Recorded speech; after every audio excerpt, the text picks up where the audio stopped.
And, of course, they were the most wretched possible things that I'd ever written or anybody else had ever written. And they sold immediately. And not only sold immediately, but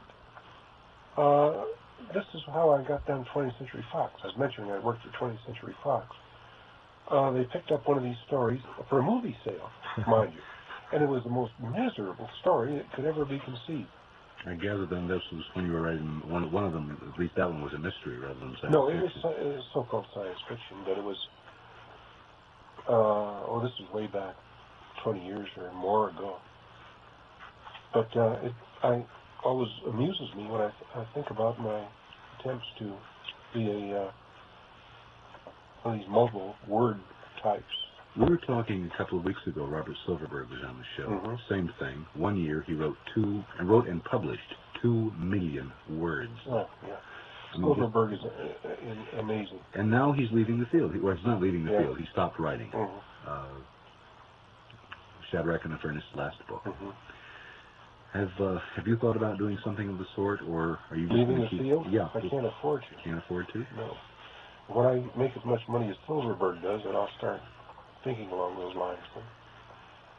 What do you think of the field? Science fiction? I don't know, to be quite honest. Do you read it? No. The only thing I know about is my own work. So I'm pleased with my own work. I can see a progression that it's gotten better over the years.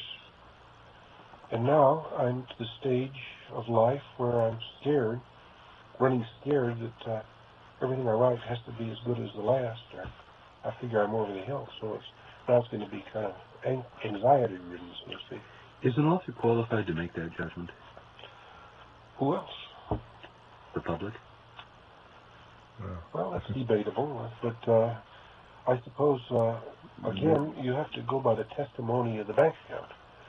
Not necessarily. Well, okay, but if you don't, it's a refutation of my argument, so right, go ahead.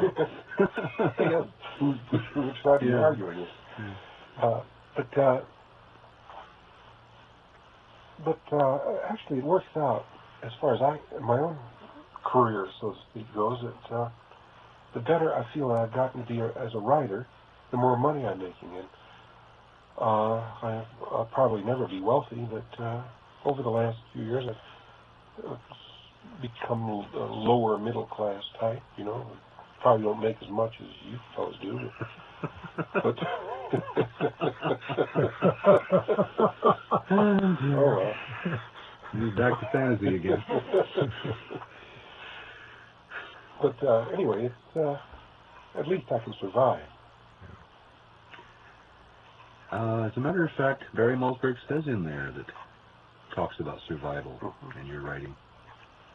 One would hope that writers of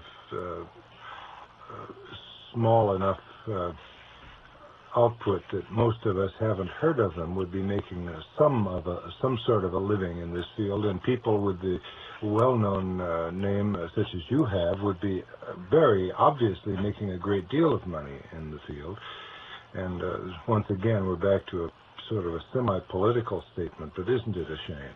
Isn't it a shame? With the status that a person gets of your stature, with the number of books, stories behind you that you have, and yet you still, even one of the major writers in the field is unable to do more than that middle class. Let's not put me in the position where I'm poor-mouthing around here. I mean, I managed to survive. I'm not making enough, let me put it that way. But at least I've got the minimum objective. There's always beer in the icebox if you chaps want to drop up and take a look. It's there.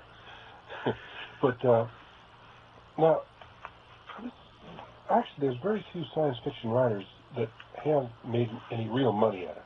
Heinlein, Asimov has made quite a bit of money, but I don't think he's made so much from his fiction as he has from assorted other stuff.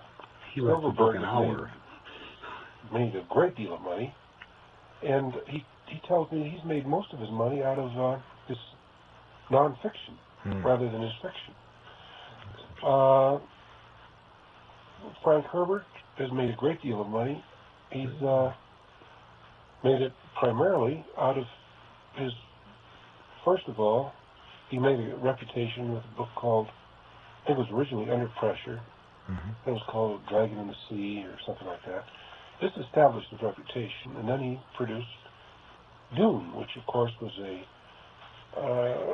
approached what you might say bestseller status. Not just science fiction, but it became a well-known book across every phase of society. Well, Herbert's made a lot of money. Now there's a chap called Lynn Carter who people don't know too much about, but I understand he just sold a book to the movies. Well, I don't know how much he made out of it, but I know the budget is going to be $7 million a movie, of which Carter's going to get perhaps $3 million. No, of course not. He's going to, I don't know how much he's going to get. What do you think he's going to get out of that? No? Have you heard about it? Yeah, he sold one of his... Do you know which one? No, he wrote a series of Fongor or something like that. Oh, really? And but anyway, they sold it in the movies, and it's going to be $7 million. Now, Carter deserves whatever he gets out of this. Carter's a hard worker. Yeah. He's worked. He's, so to speak, paid his dues. You know, he's edited, put enormous amount of enthusiasm into the field.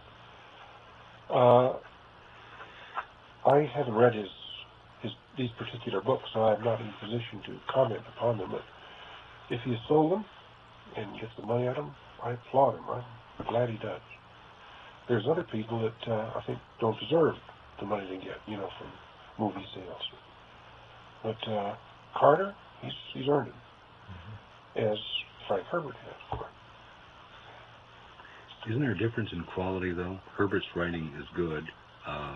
I've read some pages of Lynn Carter's things, and when I see people like Phil Dick or Ted Sturgeon or any one of the score of names who are not in that position, okay, anybody who can get money legally and sometimes extra legally, okay, fine. But sometimes I do wonder about justice, et cetera, yes, when but I see that. Now, maybe it's possible that Lynn Carter's books weren't absolutely 100% the best. However, as I say, he has put so much energy and so much work into the field through his editing, his enthusiasm, his dedication to the field. Maybe he's earned it on another basis than what he got paid on. That he got paid as a kind of backhanded way, in a way. Wait, you worked for Fox, right? You know that's not how the film companies work. No, I know that, but then that's neither here nor